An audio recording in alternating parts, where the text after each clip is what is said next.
Frogs are some of the most popular pets you could possibly... Am I wearing the same shirt as last week? Okay, 1 second here. Okay, that's better. Frogs are some of the most popular pets you could possibly own. And today, we're gonna go over the top 5 frogs that make the best pets. And instead of doing a regular intro, something came in the mail today, and I think you guys deserve to see it.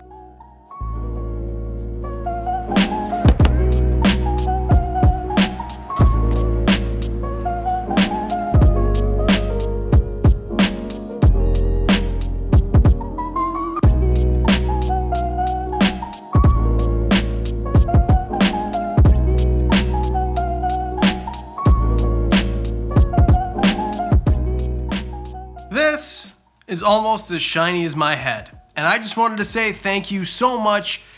The only reason that I got this is because you hit the subscribe button. If you haven't already, I'd really appreciate it, but this is like the coolest thing ever. I'm gonna hang it behind me here.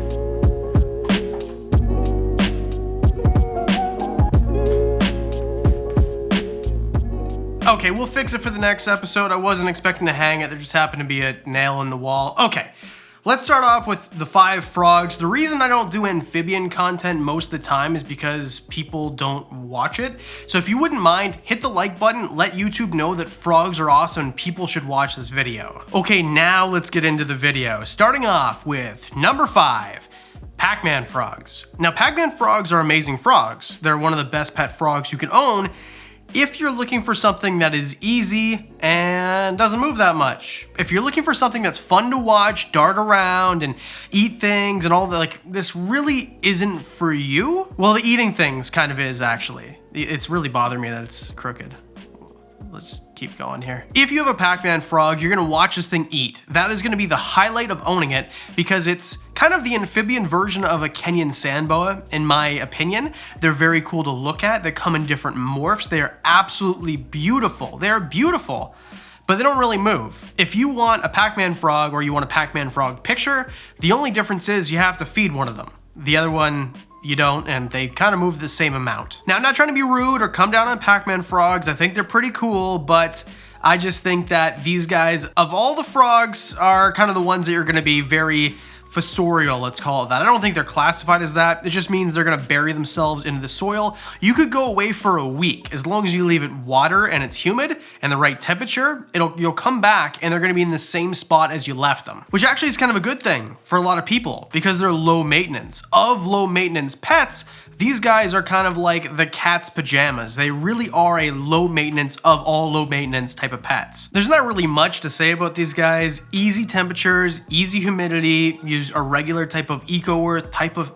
substrate like a coconut core. Have a big water bowl, make sure it's humid enough because frogs, they have a permeable skin just like most other frogs.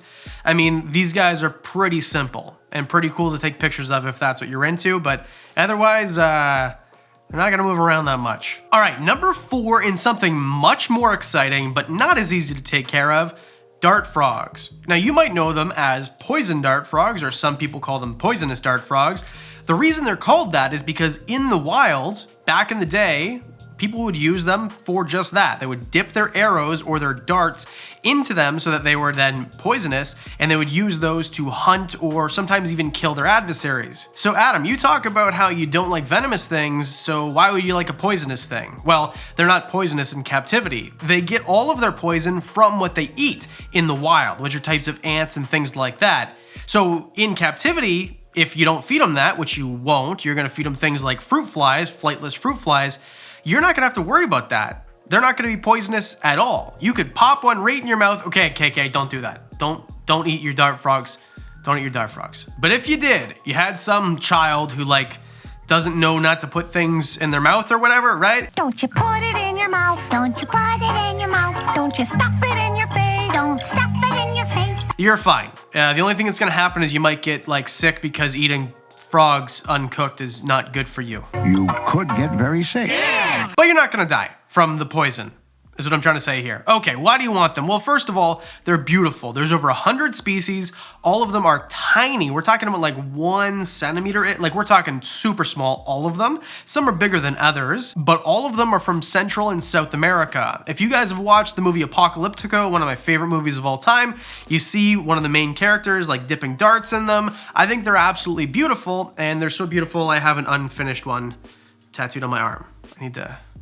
Tattoo shops will open eventually. The world will open eventually. My favorite are these bumblebee type ones. I'll put the Latin name right here, or like the actual name. A lot of people will use Latin names for these, or their actual names, their scientific names, because some of them are very similar. But you can definitely tell the difference between something like this and something like this. They come in a bunch of different colors, they come in a bunch of different colorations, but all of them kind of have the same thing in common. They move about, they dart about, which is actually a great name for them. They're dart frogs because of the thing we just talked about, and they dart around, and they're fun to watch eat.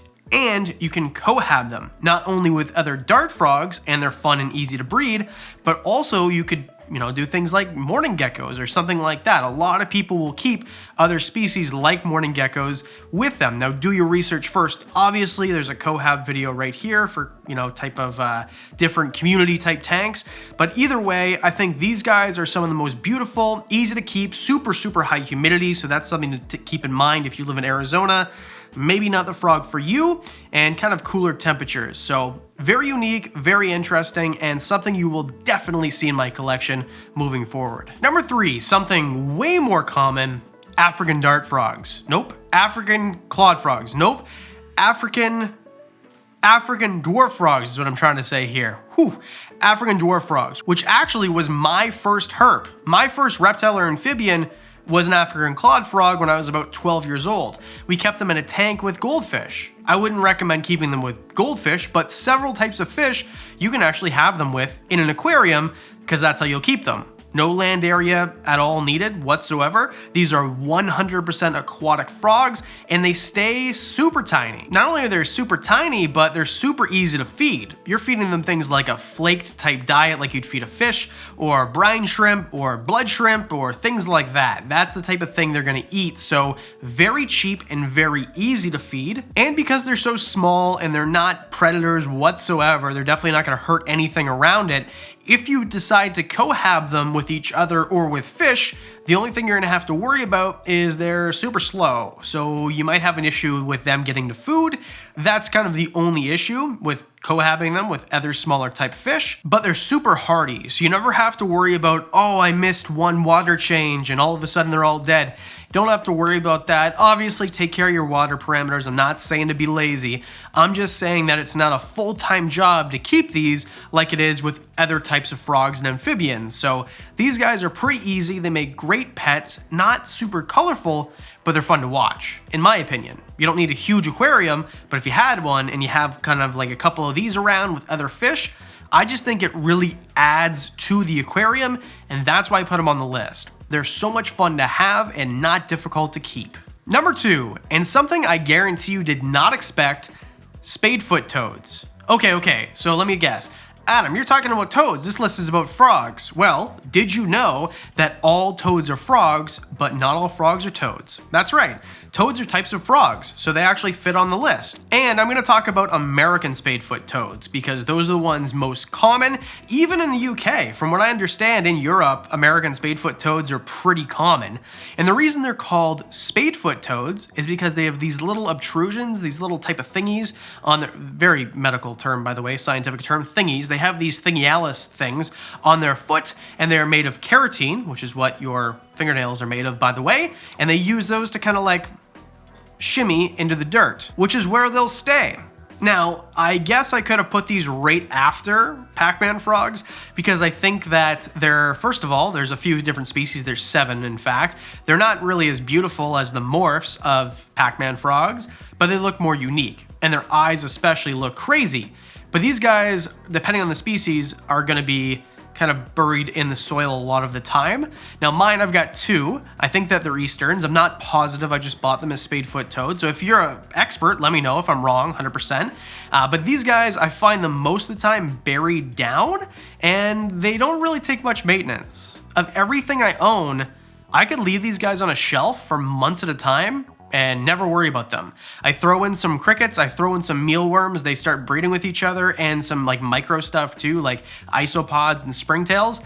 And these guys can literally go a year without you opening the lid. I don't recommend this. I'm just saying, just to illustrate the point that they're super easy. In fact, some species of Spadefoot toads will go years without even surfacing. They'll go underneath lakes, and then once they hear rain, so places like Arizona is where I'm talking about, they'll come out, they'll breed immediately, eat immediately, because they do have tadpoles like any other type of frog, or most types of frogs anyway, and they need that rain and they need that water in order to reproduce. So they come out, they eat, and they mate, and then they just go right back under where they came from. So most of their life, a lot of species, or some species, like they're just kind of buried a lot. And I just think that they feel weird.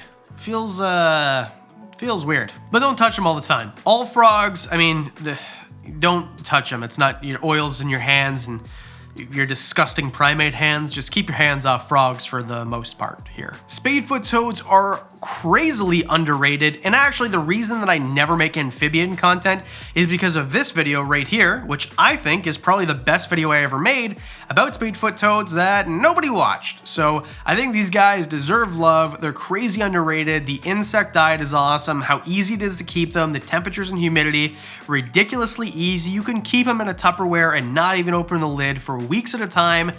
These guys are amazing, and when you do take them out to look at them and interact with them and take pictures of them, they are beautiful and have a crazy iridescence in their skin. I love Spadefoot toads. And that brings us to number one coolest, best pet frog you could possibly have: White's tree frogs, or Dumpy's tree frogs, or Australian tree frogs, whatever you want to call them.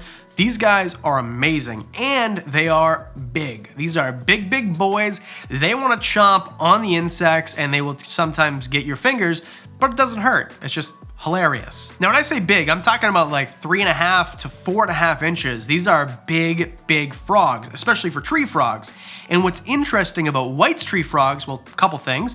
First of all, when they hunt at night, they change color. They change to like a purple color. They go from like a green, blue, gray to like this purplish color, which is why my frog's name is Muck, like the Pokemon Muck. Another thing is their skin is very different than most species of tree frogs in that it's not going to absorb things as well or as readily because they come from a little bit of a drier environment. They still need a human environment. I'm not saying keep them with your bearded dragon or anything. I know, Diamond, you eat muck. It's fine. I know you're big and scary. I get it. But you're not going to have to worry about, 100% humidity, 90% humidity. And if you do touch them on the off chance you want to hold one for a picture or take it out to clean the enclosure, whatever, you're not going to have to worry about it taking in that little tiny bit of Dawn dish soap that you didn't wash off your hands perfectly, although you should try, and then it croaks. I didn't even mean to do that. That's so stupid. Croaks. Frogs croak. I like these guys. They're fun. They're not difficult to find. I have an American green tree frog, and I didn't even put it on the list because to me, they're not as cool as these other ones. Where with a Dumpy's tree frog, you come in the room and a lot of times you can just see it. It's not really hiding. Mine sits in like a leaf thing. I'm so good with words. A leaf kind of cup holder. It's like on the glass. It's very easy to see. And you can cohab them with other tree frogs. Now, obviously, do your research on how to do this. Don't just toss a bunch of frogs in and go, wham, bam, Bob's your uncle, Fran's your aunt, and I'm walking away now. Do your research first, obviously. But overall, I think these are the 5 coolest of all the reptiles that you could, reptiles, oh my goodness, of all the frogs, which are amphibians, by the way, that you could possibly own. These are my favorite. What do you think? Is there something that I missed? I know there is, because this was the hardest list in the world to whittle down. I forgot red-eye tree frogs, tiger-leg tree frogs. There's so many tree frogs, mossy tree, there are so many. This was so hard, but let me know in the comment section which ones you would have put or wouldn't have put on the list. And as always, please hit like, please hit subscribe. It costs you $0 and helps the channel immensely. And if you want, become a Patreon supporter. I appreciate you guys. You guys are freaking amazing. You guys get discounts on the merch. This video is early. You get extra videos. You actually know about the Pacman Frog that we tried to save. So if you want to know about that, head over to Patreon for as little as $1 a month, and you get your name over my face during the credits. And that's it. hit like, subscribe. Because we do videos twice a week, that means that I'll see you on Thursday.